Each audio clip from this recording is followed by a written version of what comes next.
filming? Yeah. Just got done the gym. Back at the gym. This is going to be halfway through my third week of going like I used to on a regular basis and eating food that I need to grow. Lots and lots of pussy. What are you talking about? So it's a little unbox from Rough Country. This is second before last piece I need to complete my rear suspension. I need shocks, but I need to see how much lift I have before. Sure you don't want to finish that at home? No.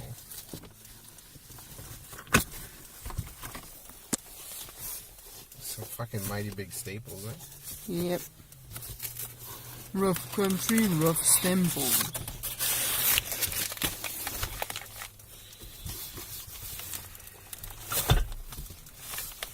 Rough Country stickers. Yay. With instruction sheet. So it's a shackle hanger and shackle hanger frame bracket.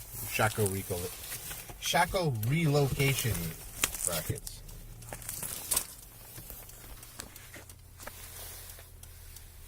That's kind of weird. I was like, fuck, your bolts already broke off in it. It's like a rubber thing. So nice, hefty. Looks hefty. This piece goes up inside the Jeep and gets bolted where the old shackle used to go through, and two extra ones here. And then, ouch, fucking stinker. My God, huh? They wrap this shit like Toby's touch hole. This is actually the new part that gets screwed into here. So you can calculate the lift difference. Like, this is the old shackle hole and this will be the new one. So that's maybe what? 4 inch? No. 3.5 inch? Give me about 3 inches. 3-4 if you start from the middle of the holes. But so the guys were saying like 1 inch lift with this, but I don't see how it would give only 1 inch. I don't either.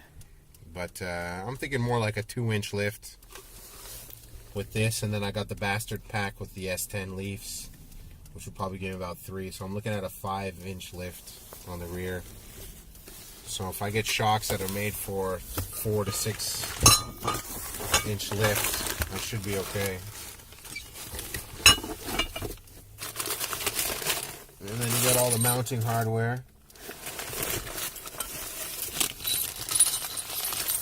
Big bolts? No, he likes big bolts. Only yours.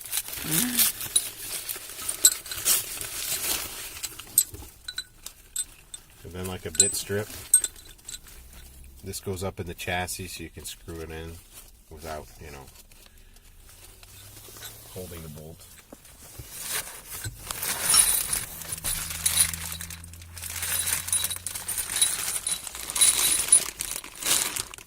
Those are some big locking fucking... As big as the sun. So, this is just more Jeep parts. Ugh. And my mom also started to order me parts. Well, that was hard to say. Parts for the front end. And consists of a sway bar disconnect, and I put new bushings on the sway bar. You guys saw that, so that'll be done. And then I need to think about shocks, coil springs, and I would like Noemi to buy me the track bar for my birthday, which is in March, if we have the money. If not, maybe help me buy it. But that's it. And then we got tires eventually, and all the rest of the good shit to go. But I'm just doing this slowly, piecing together parts so it's like a custom lift, nothing that I would just, not off the shelf bought stuff. This shackle relocation stuff you can probably make, but there's a lot of welding and you have to trust into your welding. Yeah, that's it. I'm not a welder. I could amateur weld, but nothing like this. And then this is powder coated, and it's just, you know, it's done up well. And I think there's a guarantee and stuff like that that comes with it, so that's pretty good. And stickers, you know, you can't beat stickers.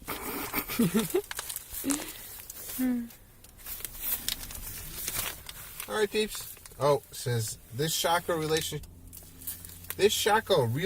kit lifts the rear of the vehicle approximately 1 inch to 1.5 inches. Only that. And the addition of taller coil or coil spacers in the front to recommend leveling the vehicle. So if my S10 pack gives me 3.5 inches and I get 1 inch, I'll be at like 4.5, which is it's really what I want to be at, is 4.5, because I'd be really comfortable, and there's less parts that I'm gonna have to swap out being at 4, because I think over 5 or 6 inches lift, there's shit you have to do the drive shaft, and there's a part on the transfer case that you have to change out, so there's less vibration, and etc. etc. And so 4.5, I would be very comfortable and happy with the Jeep. And throw some 33s under there, and that'll probably be the biggest I'd put for now. Probably the biggest I'd put anyways, because they're expensive, and 33-inch tires are perfect. And then I can do the rest of the stuff. Like right now I'm doing the, as you guys will see, I'm doing the reupholstering the Jeep?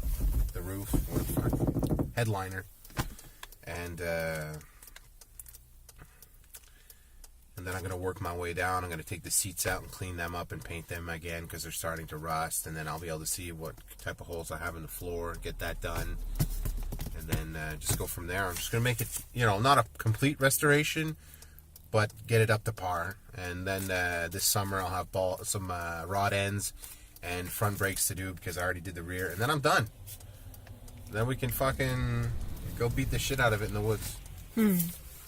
But it's like, after all this time and stuff I invested into it, am I really going to want to do that? Yeah.